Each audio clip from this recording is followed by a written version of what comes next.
Hey guys, welcome one and all. I Anurag on behalf of the online study platform. Welcome one and all. Dear parent, in the earlier videos we have gone through what is an adjective and its different kind. Now we are going to study the exercise, that is exercise number 7 of Wren and Martin. Wren and Martin का exercise number 7 कहता है कि write down the appropriate adjective, fill in the blanks. जो यहाँ पर blanks दिया गया है, स्थान दिया गया है, इस पे आपको appropriate adjective भरना है। चलिए प्रारंभ करते हैं। Exercise number 7 Wren and Martin adjective part. The town stood a siege. Siege का मतलब होता है घेरा या किलेबंदी करना। जो कस्बा था उस कस्बे के चारों ओर किलेबंदी कर दी गई या घेरा कर दिया गया। अब यह जो घेरा किया गया, अगर कोई दुश्मन सेना आती है और कस्बे के चारों तरफ या शहर के चारों तरफ घेरा डाल देती है, तो वह घेरा कैसे हो सकता है? जरूरी नहीं है कि जो मैं आपको रिस्पांस दूं यही रिस्पांस आपके मन मस्तिष्क में आए। याद रखिए, केवल आपको एप्रोप्रिएट एडजेक्टिव का ही यूज करना है। तो वह घेरा कैसा हो सकता है? घेरा डरावना भी हो सकता है, वह विभत्स भी हो सकता है। बस इतना ही याद रखना है कि यहाँ पर एडजेक्टिव का ही प्रयोग करेंगे। सेकंड चलते हैं। The prize was won by a Hindu. किसी व्यक्ति के द्वारा कोई प्राइज जीता गया, तो कौन सा प्राइज हो सकता है? First, second, third, fourth, fifth, six, seventh, eighth, ninth, tenth. तो यहाँ पर कोई भी नंबर आ सकता है। बस याद रखिएगा, यहाँ पर आने वाला जो नंबर होगा वो नंबर ऑर्डिनल एडजेक्टिव होगा, कार्डिनल नहीं होगा बल्कि ऑर्डिनल होगा। तो यहाँ first, second, third, fourth, fifth कुछ भी आ सकता है। तो मैं यहाँ पर लिख देता हूँ फर्स्ट। आप सेकेंड, थर्ड, फोर्थ कुछ भी लिख सकते हैं। जरूरी नहीं है कि जो मैं लिख रहा हूँ वही हो, आपकी स्वेच्छा पर भी है ये। The woman lives in a rest hut. देखिए, कोई महिला है एक झोपड़ी में रहती है, तो झोपड़ी में रहने वाली महिला के लिए कौन सा एडजेक्टिव हो सकता है? सिंपल सा हो सकता है पुअर। एक गरीब महिला है जो एक झोपड़ी में रहती है। अगर हम इसको देखेंगे फिगर ऑफ स्पीच से, तो यहाँ होता है ट्रांसफर्ड एप्टेथ हो जाता है। This is a very matter. यह मामला बहुत है। मामला बहुत क्या है? हम कह सकते हैं कि बहुत सीरियस मामला है, बड़ा गंभीर मामला है। अगर ऐसा करते हैं तो लिख देंगे हम लोग सीरियस। दूसरा चलते हैं। The battle of Waterloo ended in a victory. Waterloo का जो बैटल हुआ था, आप सभी को मालूम होगा कि वाटरलू का बैटल कब हुआ था। कमेंट सेक्शन में रिस्पांस देने का प्रयास कीजिए कि वाटरलू का बैटल कब हुआ था। तो देखिए, the battle of Waterloo ended in a victory. जो विजय होती है वह विजय कैसी होगी? कोई भी विक्ट्री तो हमेशा भव्य ही होती है। आप कह सकते हैं ग्रेट विक्ट्री या बोल दीजिए grand. With a grand victory suddenly there arose a storm. अचानक वहां पर एक तूफान आ गया या एक तूफान उत्पन्न हो गया। अब तूफान की विशेषता बतलाई जा रही है कि तूफान कैसा हो सकता है। तूफान हो सकता है कि बहुत आक्रामक हो, बहुत तेज वाला तूफान हो। तो ऐसे स्थान पर तूफान की विशेषता बतलाने के लिए हम वर्ड यूज कर देते हैं वायलेंट। क्या वर्ड यूज करते हैं? वायलेंट। बड़ा विभत्स, बड़ा डरावना तूफान था। इट इज अ लाई। यह झूठ है। कैसा झूठ है भाई? किस तरह के आप झूठ बोल रहे हैं? केवल आपको एक शब्द पुटअप करना है यहाँ पर, वो भी एक एडजेक्टिव ही हो। तो झूठ कैसा हो सकता है? हो सकता है कि झूठ जानबूझ के बोला गया हो। अगर जानबूझ कर बोला गया हो तो यहाँ आप लिख सकते हैं डिलिबरेट।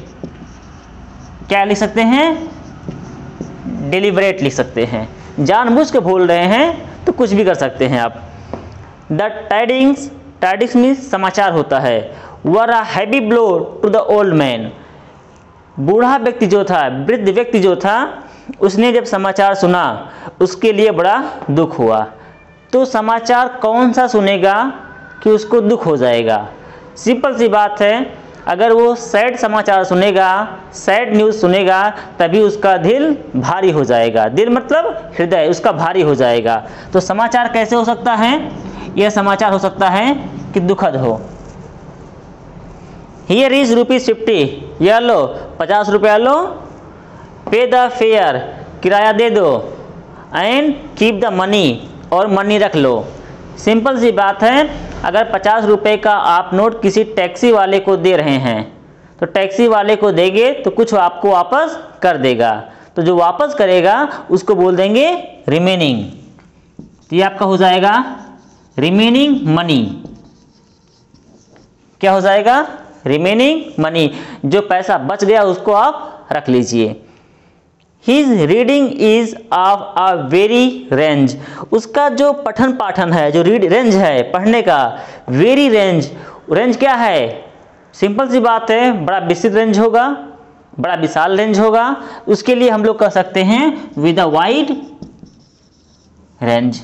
रेंज कैसा हो गया? वाइड हो गया। अब चलते हैं हम लोग क्वेश्चन नंबर 11 पर।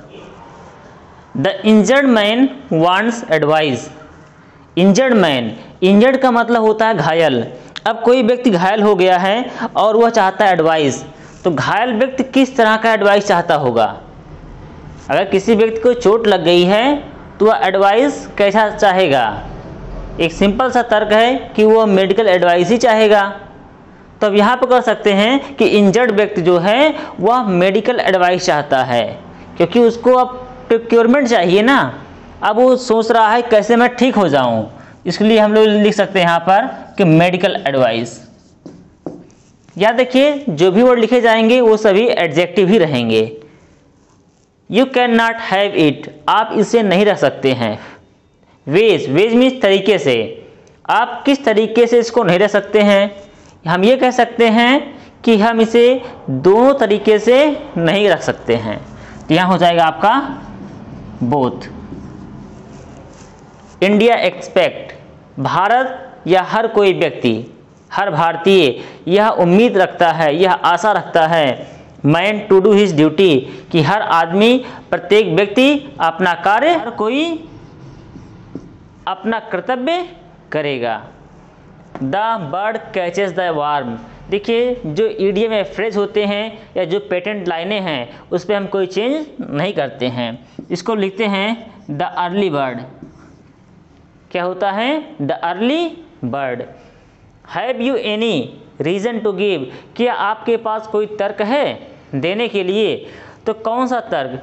आप कहीं फंस गए हैं या आपको साक्ष्य देना है, तो हम यही पूछेंगे क्या आपके पास कोई वैलिड रीज़न है, कोई अच्छा सा रीज़न है? तो आप वहाँ लिख सकते हैं वैलिड। ये आपका रीज़न हो जाएगा वैलिड।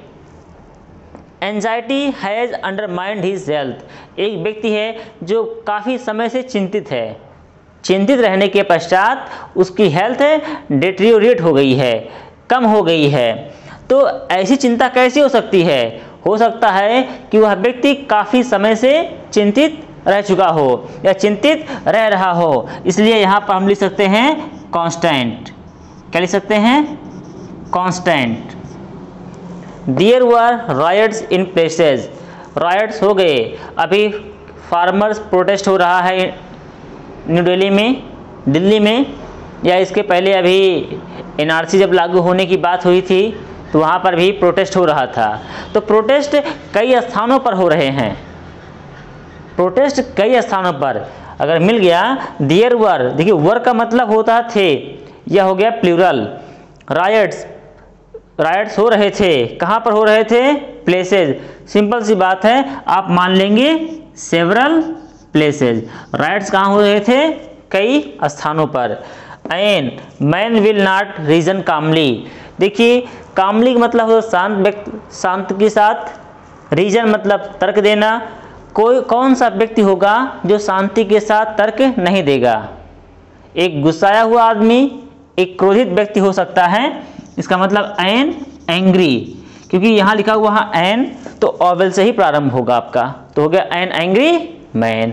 आपके 18 हो गए कंप्लीट। अब चलते हैं 19 नंबर पर कि he stands feet in his stockings, वह कितने फीट दूर हटता है या कितने फीट दूर रुकता है। सिंपल सी बात है, न्यूमरल एडजेक्टिव का ही प्रयोग करेंगे, वह भी डेफिनेट होगा।